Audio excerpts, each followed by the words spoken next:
So we'll go on to our speakers. First, we have Yara, who is a Socialist Alternative member and co-founder of the Tel Aviv Slut Walk.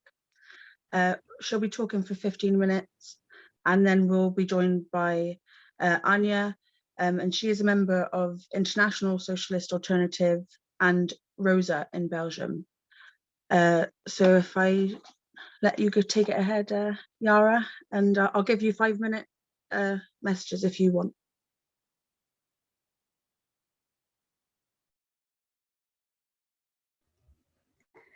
Hi, thank you.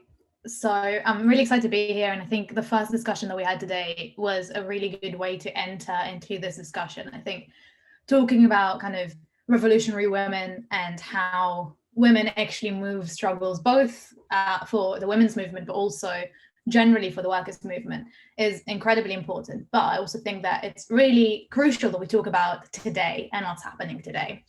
So sexism, inequality, and gender-based oppression have been around since the inception of class society. We talked about this a little bit in the previous session as well, because I think Becky mentioned in the last session that how the fact that since wealth could be accumulated, you had to move it on with the generations, and the only way to do that was to control women's sexuality. And obviously that is not the only thing that women are kind of oppressed by now, but it's kind of the basis of it. Before then, men and women were equal and free to do as they desired. They had autonomy over the bodies and over the minds. They lived in tribal societies where the family was basically the people around you who shared the burdens of raising children. But then sexism started and the repression of women's bodies and sexuality generally. And obviously I'm not here to give anyone a prehistoric lesson on the origins of oppression, but I think when we come to talk about how to fight against it, we have to put it in the context, which is the fact that women's oppression didn't always exist. And that means that it doesn't have to exist. But at the same time, that women's oppression exists for a purpose. It's not just because people don't like women. And in order to beat it, we need to fight against the cause of it rather than against individual problems within it. Now, history is paved with women's struggles. We talked about a few of them before, and some were very, very successful in achieving defined goals, others in changing consciousness. Of course, a lot of them had some limitations as well. And I'm going to try to briefly cover some of the most impressive and important women's movements that we've had in the past few years, and also discuss the successes, the failures, and what we can learn from them as we go forward with this movement. But before I do that, we started talking a little bit about International Women's Day, and I want to make a couple of points about that because I think this is one of the more impressive struggles in the history of the women's movement. We are here on the day before International Women's Day, after all. So I think it makes sense that we would start with the socialist history of this day and how it is marked not only to pay tribute to past struggles, but also prepare us for future ones and the current ones that we're involved in. So the day that we celebrate International Women's Day, which is the 8th of March, was chosen to commemorate a protest by women garment workers that happened in New York in 1857. But the history of Women's Day is much more than that. It first happened on the 28th of February in 1909, organized by the Socialist Party of America. And then in 1910, it was organized as part of the Second International, which was a coming together of delegates representing mass socialist organizations around the world. In this conference, there was a proposal to have an annual Women's Day, and that was agreed upon by 100 women from 17 countries. In 1911, International Women's Day was marked for the first time with over 1 million people marching in Austria, Denmark, Germany, Switzerland, and so on. And those marches were very militant in nature. They were drawing important conclusions that connected this day in the fight for votes of women, to the Paris Commune and also other worker struggles generally throughout history. On the 23rd of February 1917, which was the equivalent of the 8th of March in the old Russian calendar, women textile workers in St. Petersburg walked out on strike. And this essentially started the February Revolution, which was the precursor to the famous October Revolution, which is one of the most significant events in human history. Now, the October Revolution brought down the Tsar and liberated women in many ways, including the right to vote, to divorce, to abortion, struggles that we're still fighting for today. Since then, we've seen many struggles against the oppression of women all around the world. And the past decade, I think, was particularly interesting for that, with kind of the re-emergence of women's struggle after a lull in the movement for the years before. So this decade of women's struggle probably started with the slut walks in 2011. And like Zara said before, I was one of the organizers of the first Tel Aviv slut walk. Now, the slut walk started where a police officer in Canada said that women should avoid dressing like sluts in order not to be victimized. And the march in opposition to this slut-shaming, victim-blaming remark mobilized 3,000 women in Toronto, but enough being told that the reason for sexual violence that they experienced. They started a wave of similar slut walks all around the world, from Argentina to India, from Iceland to Australia. And more than just protests, the slut walks opened a Pandora's box of struggle against sexual harassment and violence. Young women started seeing their experiences as systemic rather than individual. And with that, they started blaming the establishment rather than themselves or their particular individual rapist.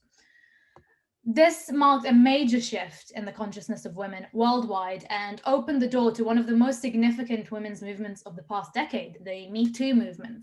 So in 2017, over 100 testimonies of harassment, sexual assault, and rape committed by famous Hollywood producer Harvey Weinstein came out. These testimonies revealed not only the scale of the problem, but the fact that many powerful men have been abusing their positions as serial perpetrators. And then an actress, Elisa Milano, tweeted about this movement, asking women to put Me Too in their statuses to kind of show the scale of the problem. More and more women, famous and not famous, shared their experience, exposing the fact that it is indeed not a personal issue but a societal one. This mobilized thousands of women worldwide to protest, fight, and oppose the systemic problem. And not only did this impressive international movement move consciousness forward, but also managed to win some actual tangible victories in the form of the arrest and then conviction of Weinstein himself. But also we saw similar predators having to step down or quit. But I think more importantly, we've seen a more open discussion about the glaring problem in Hollywood and out of it in the workplace as well. And I'm sure Anya will talk about this in a little bit more detail. As well as the roaring Me Too movement and the struggles against sexual violence, we simultaneously saw rage in many countries about specific issues of femicide and domestic violence in particular. In 2016, the Ni Una Menos, which means not one woman less, that this movement broke across Latin America, starting in Argentina, but spreading to Mexico, El Salvador, Chile, Brazil, and other countries on the continent. These protests started in response to the murder of a 16-year-old girl, but soon encompassed many other issues like gender roles, sexual harassment, the gender pay gap, sexual objectification, abortion rights, sex workers' rights, and trans rights as well. Protests against femicide and domestic abuse spread across Latin America, but also around the world. We've seen protests taking place in Namibia, Turkey, India, Israel, Palestine, South Africa, and more. So basically on every continent around the world. In November 2019 in Chile, there were protesters who sang this new version of the sexist and pro-police song, A Friend in Your Path.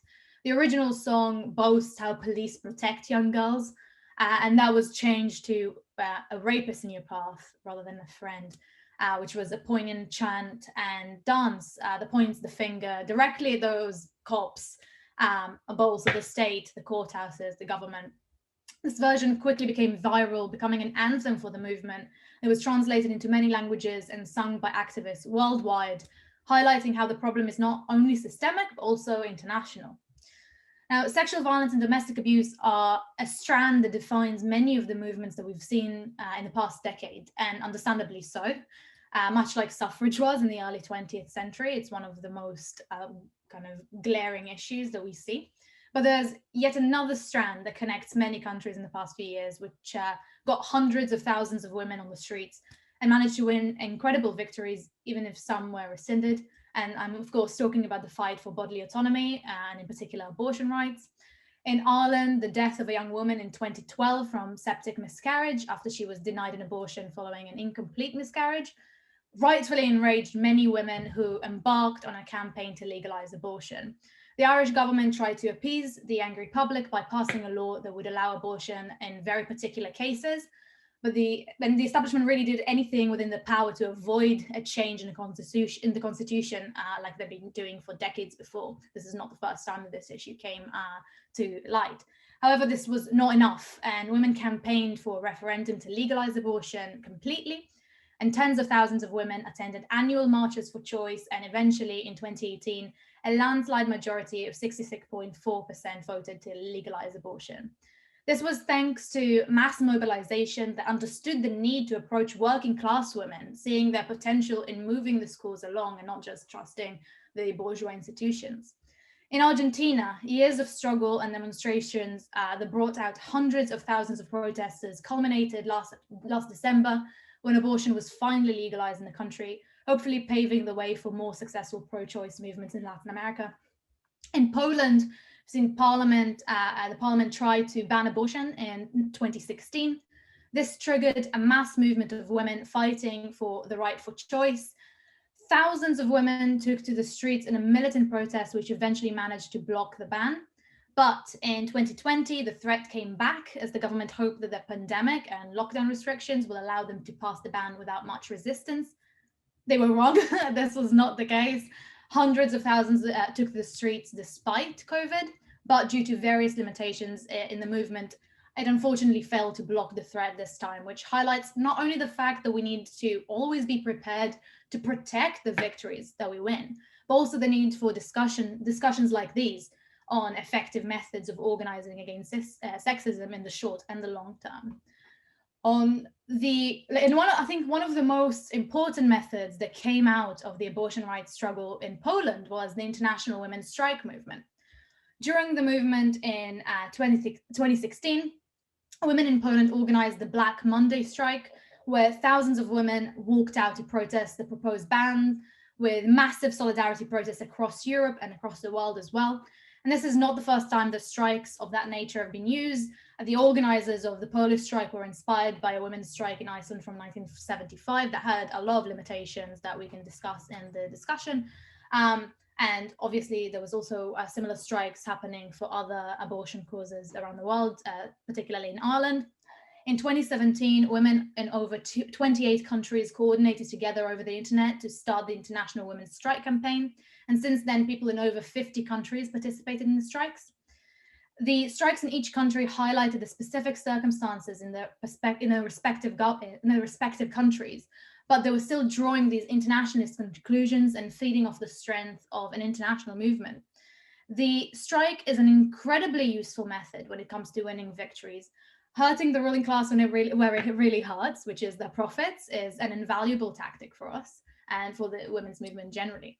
But in order to make these strikes really effective, they have to be organized not just for women to walk out, but also men and gender non-conforming people on the basis of workers' solidarity, supported by the trade unions, of course. Now, the history of women's struggle shows us that the ruling class will only give concessions when it's backed into a corner to do that. Unfortunately, it also shows us that unless we build a strong mass movement that can continuously tackle sexism and oppression, the ruling class will try to take back some of our victories whenever they think it's even slightly possible. So we have to band together in an organized way to fight against this. But we also can't detach the oppression that we experience from the system. No matter how many victories we win, we will continue being oppressed by the system because the system benefits from our oppression, like we talked about a little bit before. So even though campaigning for specific issues is incredibly important and it can progress the position of women in society massively and has done that as well, if we want to get rid of the oppression of women fully, we have to organize on an anti-capitalist socialist basis and fight the system altogether, of course, highlighting the specifics of women's issues and other oppressed groups. So I think it's really important to kind of bring that out and talk about how kind of we need a socialist type of organization against this, but also that only under socialism we will be completely liberated. Now, before I finish, I wanted to ask a few questions that maybe people can talk about in the discussion, because I think that interesting topics I haven't had a chance to touch on. So what methods of struggle have been used by the women's movement throughout history, and which ones are still relevant today? Is it more effective to exclude men from our struggles or to include them? How important is it that how important is the women's strike movement? Is it the way forward? The method of women's strike is sometimes used to also stop domestic work and sometimes even sex in the home. Is this a tangible method? Is it useful? Should we take that up? How can we organize effectively in the UK, but also internationally? And what's the importance of international solidarity? I'm going to put these in the chat, so don't worry if you didn't catch all of that. But thank you, and I'm really looking forward to this discussion. Well done, Yara. That was brilliant. Yeah, sorry, I forgot to say that after our speakers speak, there will be a discussion. Sorry, it's my first time. I'm just trying not to swear. But yeah, so next we have Anya, and she's a member of International Socialist Alternative and Rosa in Belgium. So on you go, Anya. Thanks. Now, if we're talking about fighting against sexism, it also means that we have to fight for a better material position of women. And fighting for that better material position in the workplaces means that we need to fight to integrate women in all working class struggles and organizations. And that whole idea that we need to be able to fight together for those rights points to the real big importance of a unified program. Now, this in the first session, we've already seen this. I mean, working women's struggles in the workplace have been part of every feminist wave, and they've been an important part of it. First wave saw massive strikes of working women in the textiles industry in the US, such as the 2 months long Lawrence strike in 1912, and also the first organization building and strikes of domestic workers and women working in small workplaces, which was a lot more difficult to organize than in big factories. The second wave of feminism in the 60s and 70s was started by a number of determined women's strikes, such as the strike of what was called the machine women in the weapons factory FN in Belgium in 1966, where 3,000 women went on a 12-week strike for wage equality. Their wages were about half that of the male workers in the factory. Working women's struggle was in that way, it wasn't a detail of the feminist waves. Often the real mass actions were launched by working women. And today it's not that different. The growing women's movement of the last 10 years went hand in hand with a growing struggle in highly feminized sectors such as health and education, workers fighting the accelerated cuts that started after the 2008 recession, clearly making workers in those sectors pay for the bailing out of the banks. Women also make up a big part of those layers of workers, for instance, in supermarkets, who started in different countries to revolt against the horrendously low wages and start the struggle for a decent minimum wage. And this is no coincidence, except for maybe the post-war period. It's more a rule than an exception that mass movements of the working class are started by those sectors who are forced to fight because their wages don't permit living of them. So working class struggles, mass working class struggles are often started by youth, by women, by immigrant workers. And compared to the heavy battalions of the industrial working class with historically more established trade union power, they start fighting because they have nothing to lose and therefore everything to win.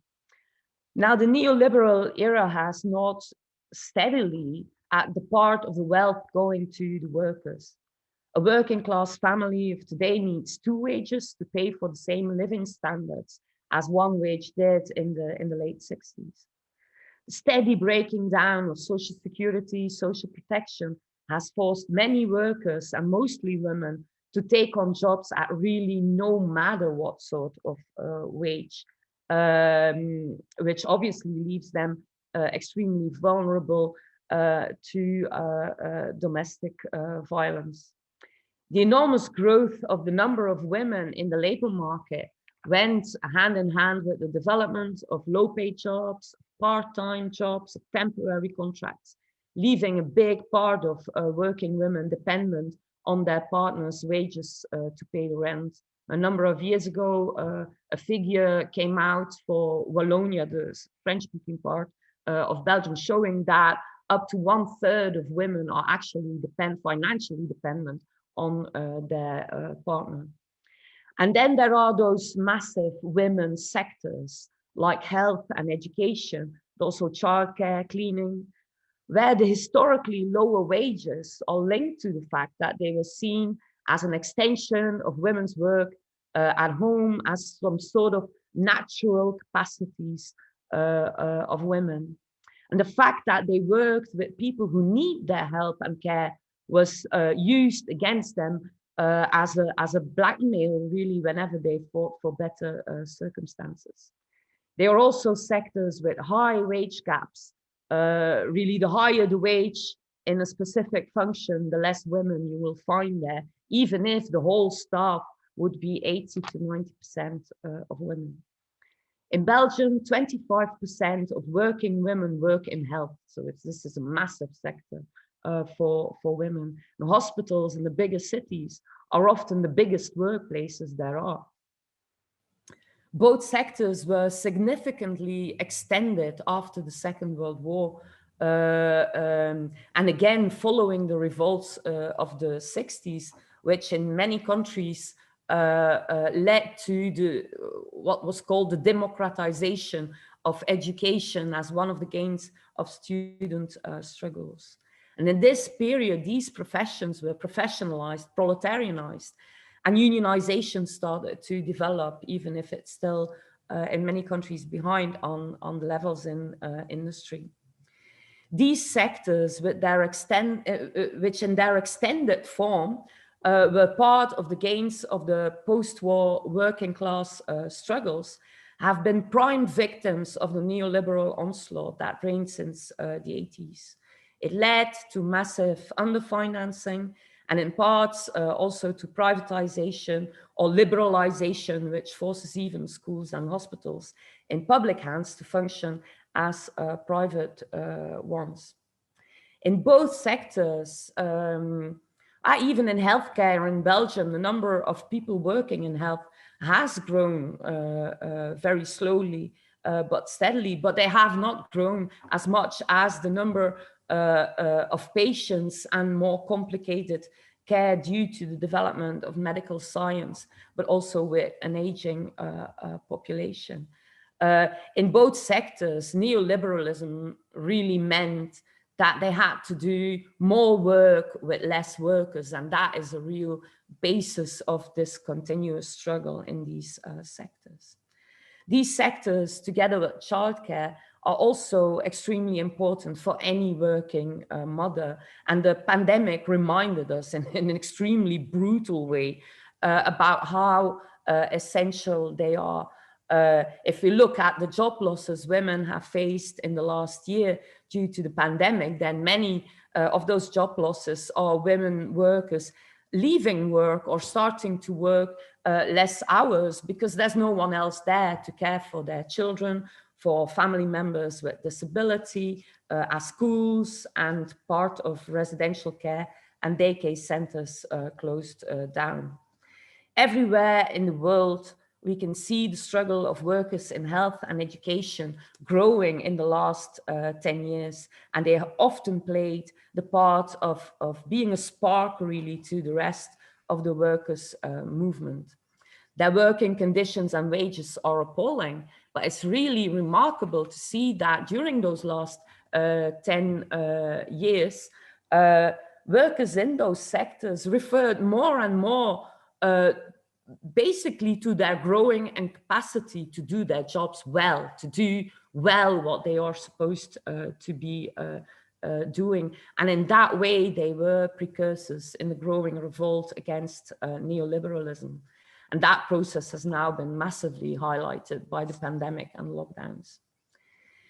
These sectors will continue to revolt also in the short term as money seems to be available.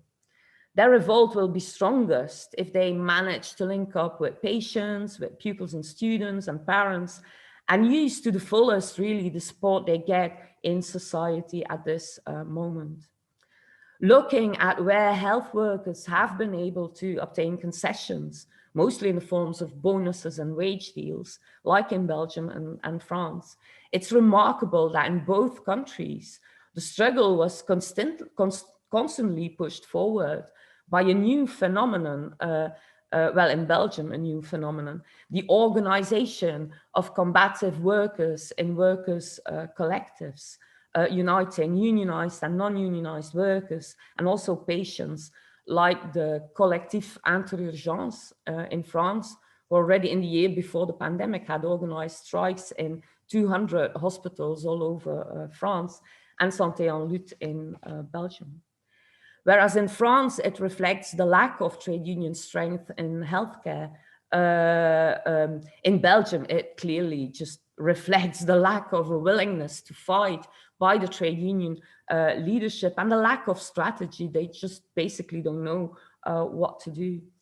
These campaigns are highly attractive as they have a far more political outlook. They talk about the importance of their sector for the whole of humanity, really. And they don't go for this highly defensive outlook of the trade union leadership, but go on the offensive in their demands and the way they fight, the methods they use. And they also really unite all sorts of workers, which is also should be what the trade unions are doing, but they aren't. They organize people in healthcare, and they mean doctors and nurses, but they also mean cleaners and cooks in hospitals. And one of the strikes that led to the setting up of Santé en Lutte in Belgium was a strike on the 8th of March, 2019, by the cleaners of the emergency unit in one of the public sector hospitals in Brussels, demanding fixed contracts instead of temporary ones, and demanding a pay rise, both of which they obtained by their struggle. Because really, if cleaners go on strike, the hospital has to close immediately. It's not possible. It has a far bigger effect than doctors going on strike in reality. The struggle of these sectors that came to be known as essential will remain an important battlefield in the years to come. And these are sectors in which a small group of conscious trade unionists can make a huge difference in offering a perspective to be able to win. In